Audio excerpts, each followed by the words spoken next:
Bueno, pues está aquí con nosotros Daniel Lacalle, que siempre es un placer tenerle en el canal para hablar de todos estos retos económicos que tenemos por delante. Ha cambiado otra vez más la narrativa sobre las nubes negras, mismamente Jerome Powell en su última comparecencia lo comentaba, y ahora pues otra vez vuelve, si hay desaceleración con los últimos datos que estamos viendo del mercado laboral, con los últimos ISMs de servicios, si viene algún tipo de tormenta. Lo primero, Daniel, lo vamos a ir comentando, pero muchísimas gracias por pasarte por aquí, que siempre es un placer charlar contigo. Muy bien, un gusto estar contigo siempre, con las personas que te siguen y todos los que te seguirán aumentando como seguidores. Lo más importante que hay que entender es que la tormenta ya está ocurriendo. Lo que pasa es que está disfrazada por un Producto Interior Bruto relativamente robusto. El índice de miseria está subiendo el paro desde hace un año, ¿eh? Estados Unidos no ha creado empleo a tiempo completo prácticamente en los últimos 10 meses. ¿M? Los últimos datos de empleo de Estados Unidos han sido dopados con 70.000 empleos en el sector público. Estamos hablando de un tercio del empleo creado en ese dato que generó bastante euforia en el mercado, ¿verdad? Un tercio viene de empleo público. Y todo esto es importante porque además el del índice de miseria subiendo, tienes la caída de la confianza del consumidor, los datos de los ISMs que tú mencionas y los datos del mercado de empleo. El mercado de empleo en Estados Unidos, obviamente, para cualquier español es un vergel, una maravilla, ¿no? Pero para los norteamericanos, obviamente no es un mercado robusto, ¿no? Los salarios reales están creciendo menos de un 0,8%, ¿sabes? Estamos hablando de prácticamente ningún tipo de crecimiento de salarios reales en los últimos años, ¿no? No sé, y todo esto te explica por qué la economía no es percibida por el ciudadano desde un punto de vista positivo, ¿no? La ratio de empleo sobre población, la ratio de participación de la fuerza laboral, el dato de paro oficial. Todos muestran pues que está el paro a niveles a máximos de 3 años, ¿no?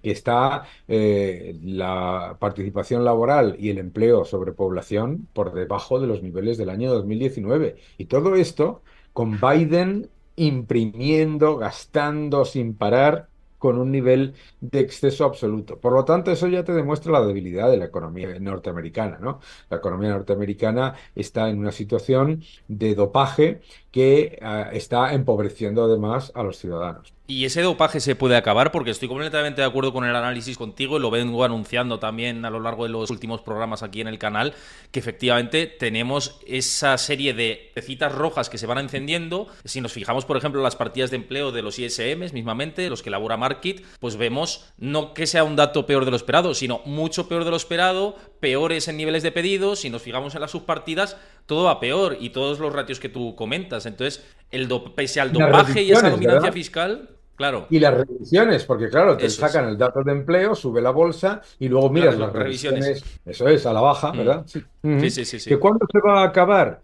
Pues mira, el dato de Producto Interior Bruto no va a salir mal. El otro día comentaba yo en Making Money, en Fox News y también en la CNBC, que si Estados Unidos se parase ahora mismo, no hacen nada más, todo el país entero se frena, ¿de acuerdo?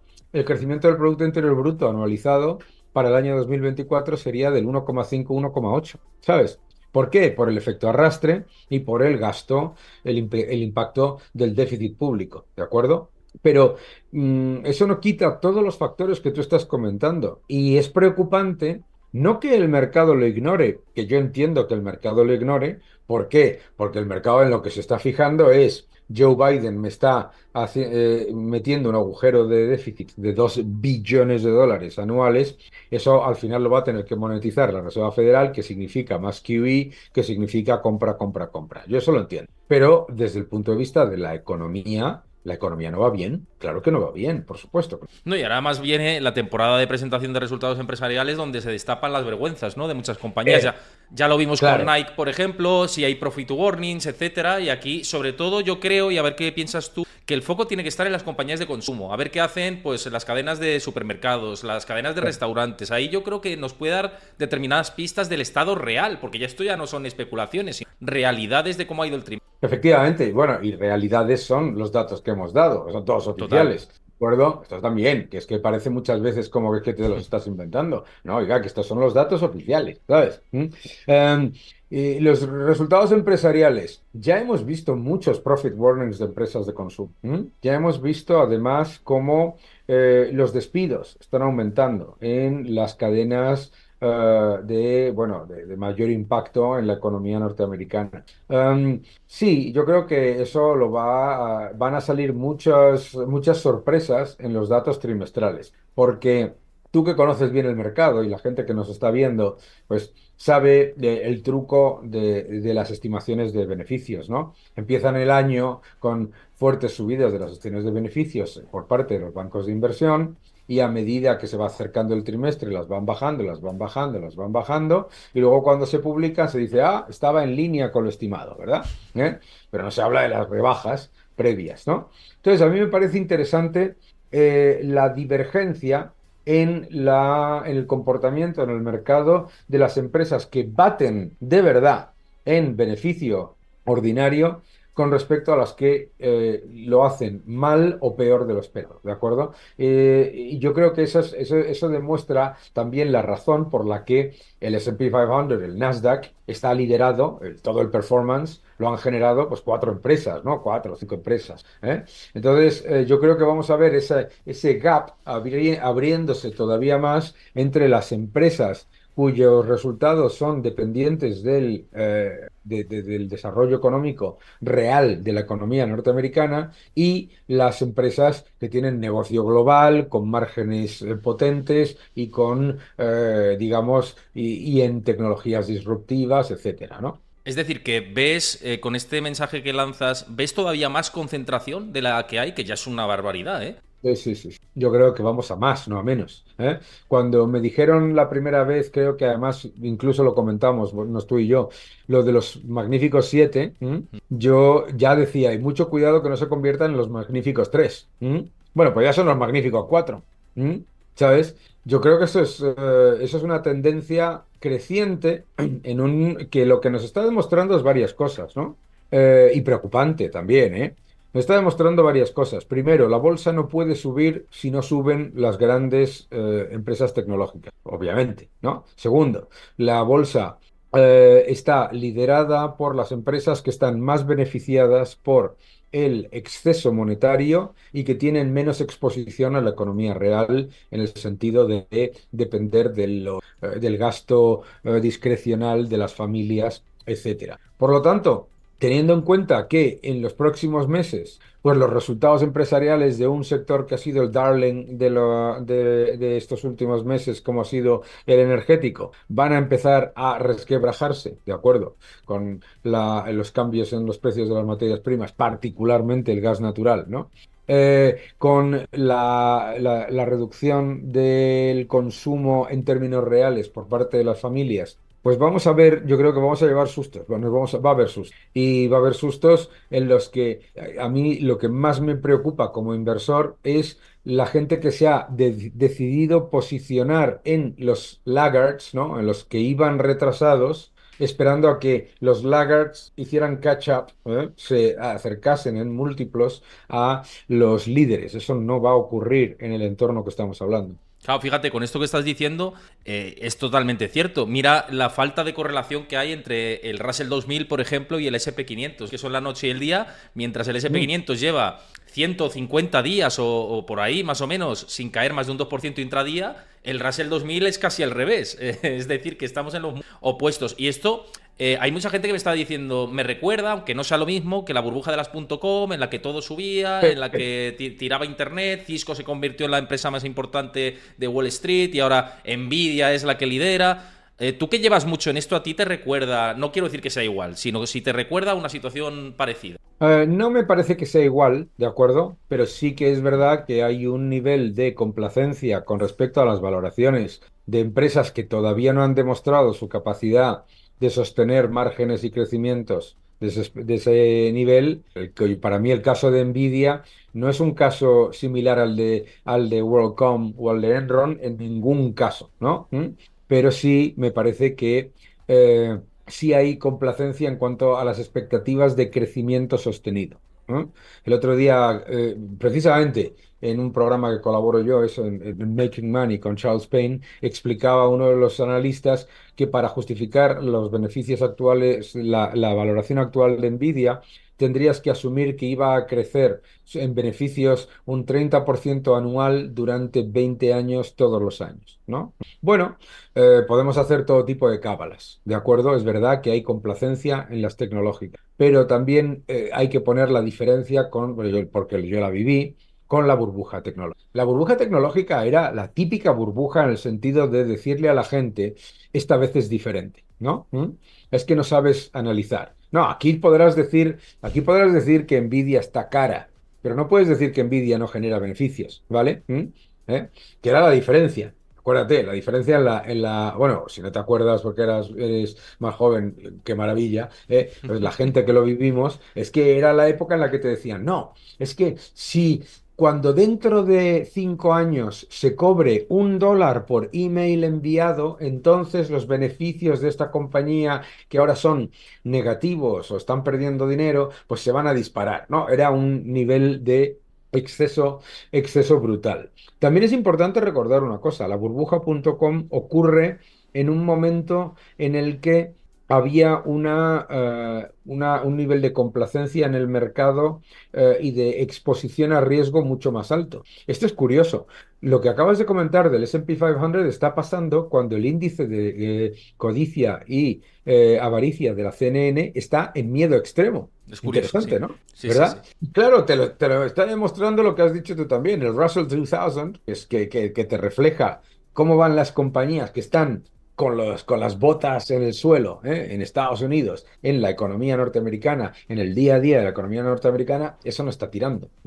Entonces yo creo que nunca, nunca es todo lo mismo, pero yo sí creo que hay que ser cautelosos a la hora de esperar resultados excepcionales, constantes por parte de empresas que obviamente son gigantes, estupendos, pero cíclicos. Le quiero recordar a todo el mundo Tesla, ¿eh?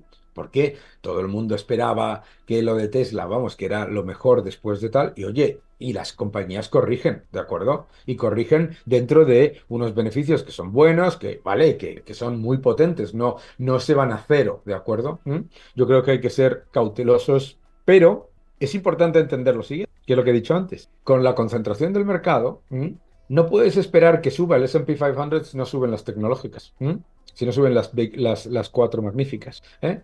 Y no puedes esperar que el mercado se reajuste por el lado de expansión de múltiplos en las 496 otras compañías y contracción de múltiplos en las tecnológicas. O sea que si estás relativamente optimista, hay que tener exposición a las tecnológicas, ¿de acuerdo?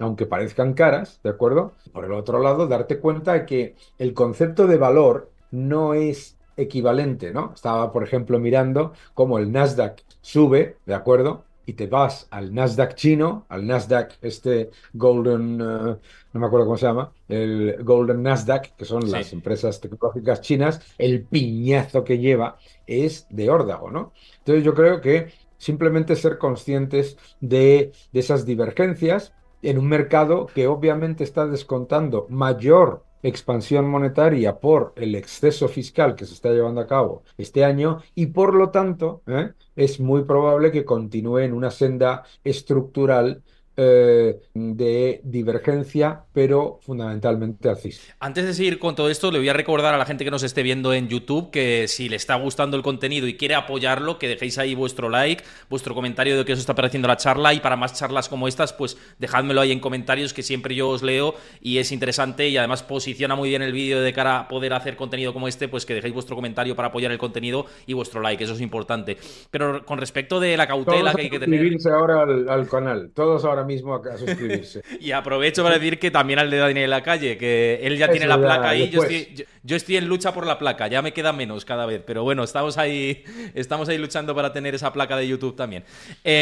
Dicho esto, hablabas de la situación de cierta complacencia con respecto a algunas compañías y hablabas de Nvidia. Y simplemente un añadido en todo esto del análisis que he hecho yo previamente, ¿no? Con respecto a Nvidia. A mí, y ahora me dices qué te parece, para saltar a otra cuestión que también se me había quedado en el tintero, lo que me parece preocupante de Nvidia no es que sea una mala empresa, estoy completamente de acuerdo contigo, es un gigante de los semiconductores, es la que ha liderado ese paso más allá con la inteligencia artificial y los chips, implementando esa inteligencia artificial más los data centers, pero quizá los márgenes, un 75% margen bruto o 50% margen neto, no sé si es muy sostenible en el tiempo, o si empresas como AMD o como Intel van a decir, oye, nosotros vamos a investigar también en este tipo de negocio. Ahora casi actúa como un monopolio porque lo es, pero en el futuro es replicable ese modelo de negocio. No sé qué te parece a ti esto. Es una buena pregunta, es muy difícil de responder, ¿no? Porque yo recuerdo, por ejemplo, pues análisis equivocados, entre otros, mío, ¿de acuerdo? De decir, pues Tesla no tiene ningún sentido que esté cotizando a 5 veces la valoración por vehículo construido que Ford y Toyota, ¿no? Pues sí, pero me equivoqué, ¿sabes? Sí, sí, Y sí. eso, y porque Tesla está corrigiendo. Sí, porque yo creo que hay un elemento que está ocurriendo en la tecnología que también diferencia a la tecnología con respecto a la época de la burbuja inmobiliaria, y es el siguiente, ¿no? Eh, es verdad que la tecnología en realidad no tiene barreras de entrada, como tú bien dices, y por lo tanto, pues la gente que ahora mismo ve Google como un campeón infranqueable, pues se olvida de que Yahoo también lo era, ¿no? Pero también es verdad que hay un first come benefit, ¿vale? Y no lo tengo yo muy claro cuál es la capacidad digamos, de los competidores de Nvidia de acercarse a los niveles donde están ellos. Yo creo que es más probable que a Nvidia le pase un poco pues lo que le ha pasado a Tesla o a cualquier otro gigante de enorme expansión, enorme crecimiento, que la gente empiece a descontar, oye, los márgenes no van a ser tan elevados, etcétera, etcétera, y, y que corrija por el lado de Nvidia, no por catch up de los competidores, ¿sabes? Sí, sí, sí. Pero yo lo que no le diría a la gente es que, o sea, ¿qué es lo que no le diría a la gente? Yo, por ejemplo, yo ahora mismo no veo hay una cosa que son los fundamentales de un short, ¿no? ¿Vale? O sea, no es una posición corta obvia, Nvidia, ¿sabes? Hay empresas que en las que te puedes equivocar, pero que sí que tienen una serie de factores que generan, digamos, la claridad de que puede ser una posición corta. Nvidia lo veo más complicado. Puedes equivocarte a lo mejor 5 trimestres y yo no le quiero pillar a nadie con el carry de un short durante 5 trimestres. No, ya te digo, te pueden limpiar bien, ¿eh? O sea que... Pues te Pero pueden bien. hacer un roto de colores. Un roto, vamos, un descosido importante.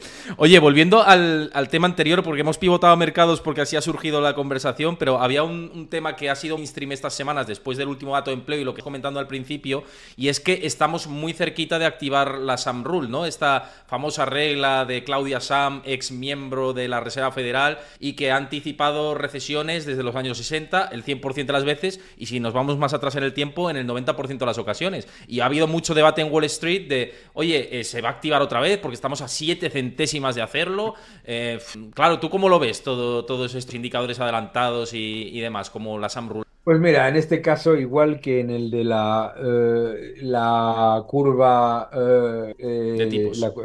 la curva de tipos invertida, es muy difícil analizar si lo que está identificando es un proceso de recesión o si lo que está identificando es un proceso de contracción del crecimiento privado, ¿de acuerdo? Y si vamos por la segunda parte, efectivamente, tiene toda la razón y los datos están ahí, ¿no? No hace falta romperse la cabeza. Pero si nos vamos a la primera parte, el problema es lo fácil que está siendo en esta post-pandemia, lo fácil que está siendo inflar el Producto Interior Bruto por parte de los estados, ¿no? O sea, con un déficit de 2 billones de dólares por parte de la administración Biden, el Producto Interior Bruto, como te decía, solo separa la economía hoy y vas a crecer un 1,5, un 1,8%, ¿sabes? Entonces, es muy fácil, desafortunadamente, cuando ha venido un proceso inflacionista, disfrazar una recesión. Por eso yo siempre hablo de la recesión del sector privado, ¿no?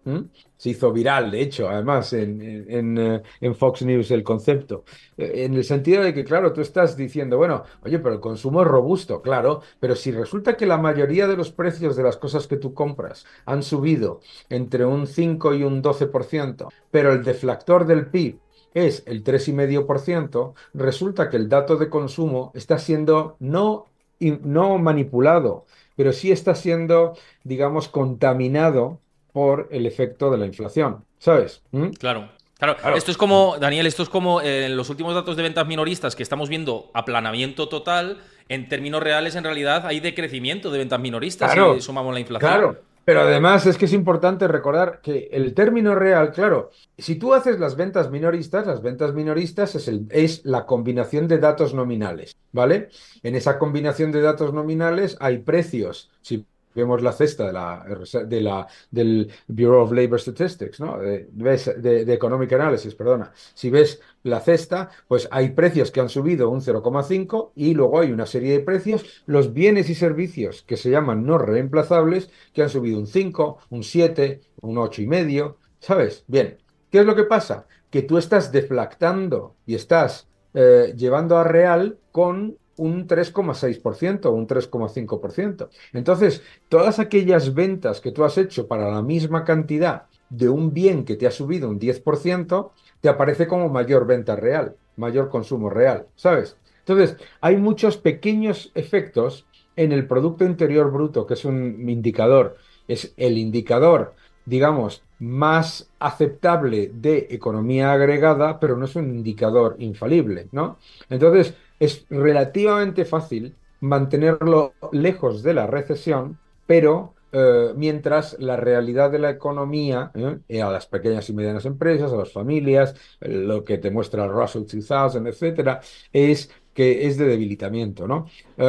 Yo creo que lo que está indicando estos indicadores adelantados es más el riesgo de que la Reserva Federal vaya a entrar en una trampa de liquidez a que nos metamos en una recesión, o por lo menos una recesión como la perciben los ciudadanos. Porque acuérdate que recesión en Sí. Estados Unidos ya hubo. El 22, sí, hubo una recesión Eso es, no técnica. se enteró nadie.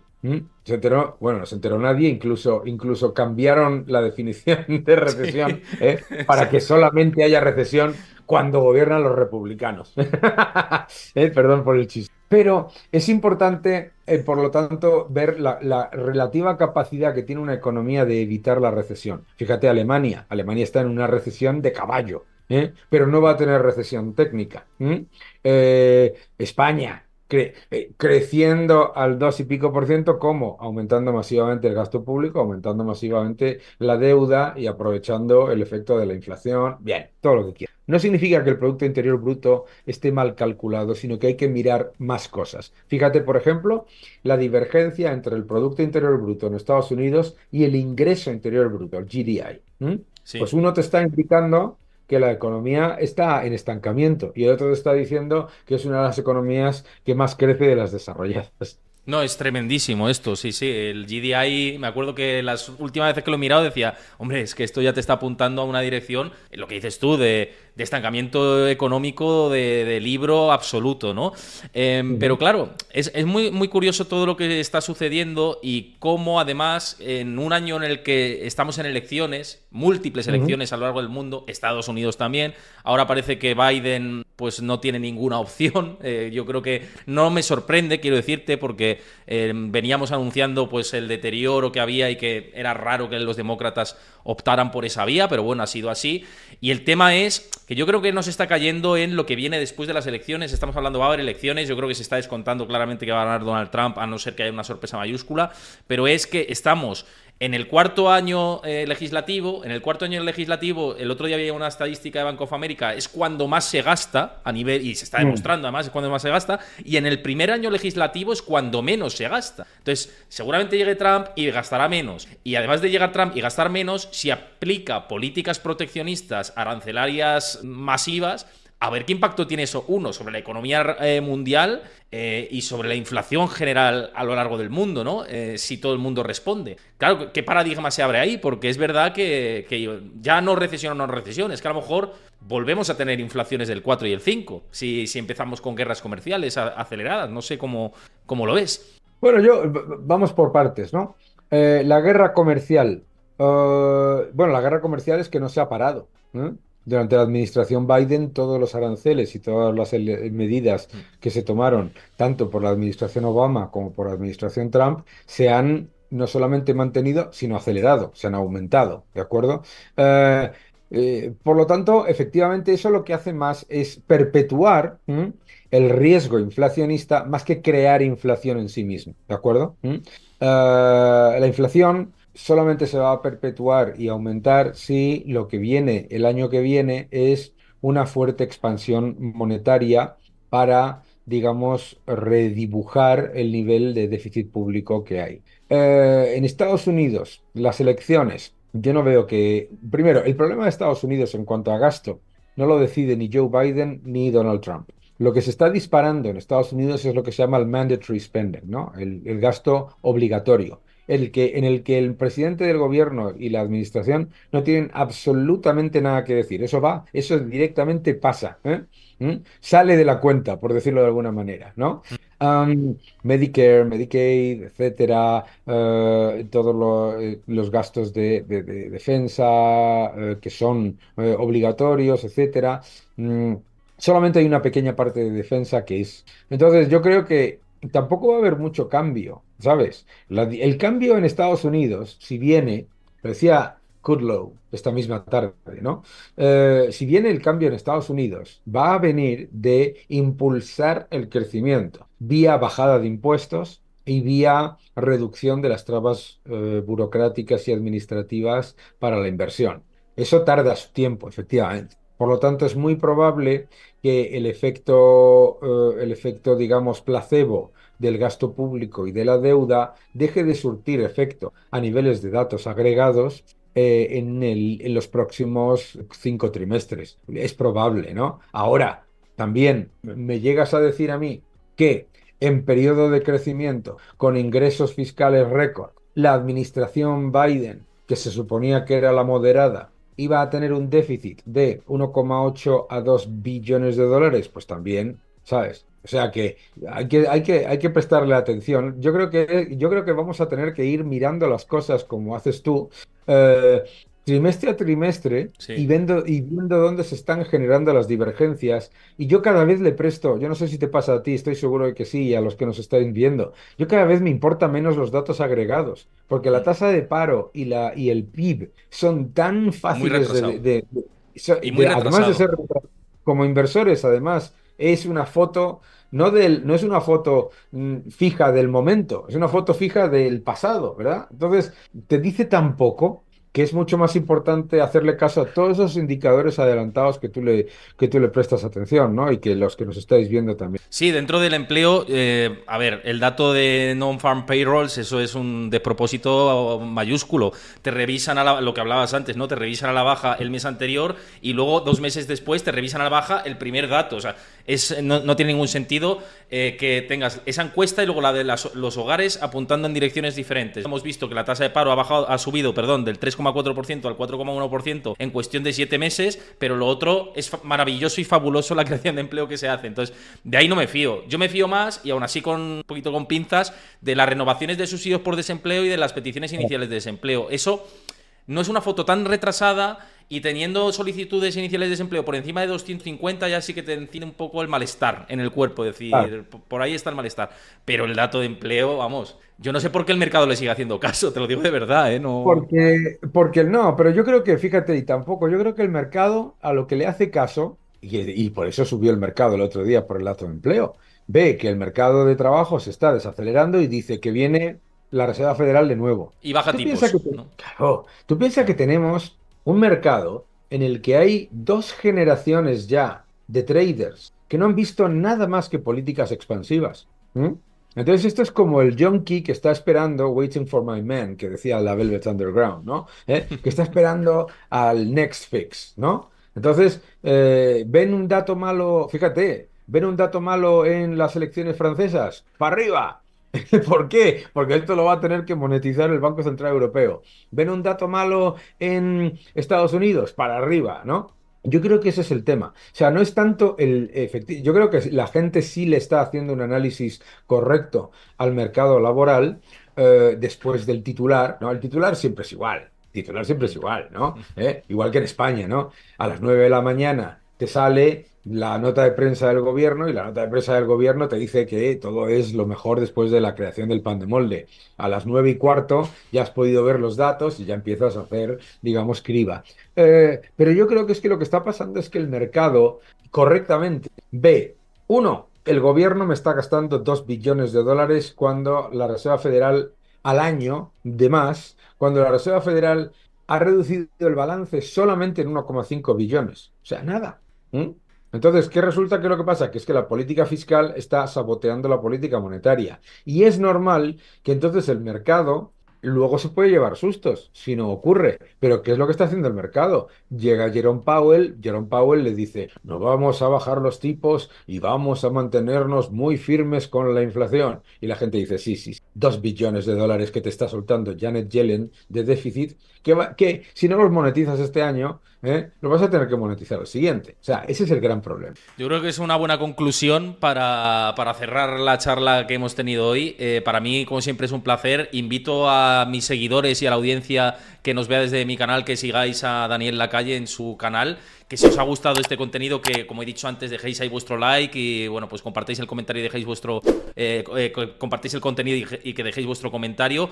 Y que un placer tenerte por aquí, Daniel. Y nada, espero que tengamos buen verano. Vamos a ver. Muchas gracias, que lo paséis muy bien. Muchas gracias por este rato y a seguir, bueno, a seguir invirtiendo. Lo importante es darnos cuenta, si me permites terminar con una frase, lo importante es darnos cuenta de no lo que va a pasar en los próximos 3 meses, sino lo que va a pasar en los próximos 10 años. Y es que la destrucción monetaria que vamos a ver en los próximos 10 años va a ser de tal calibre, ¿m?, que nos va a parecer una broma comparada con la destrucción monetaria que hemos vivido desde el primer QE.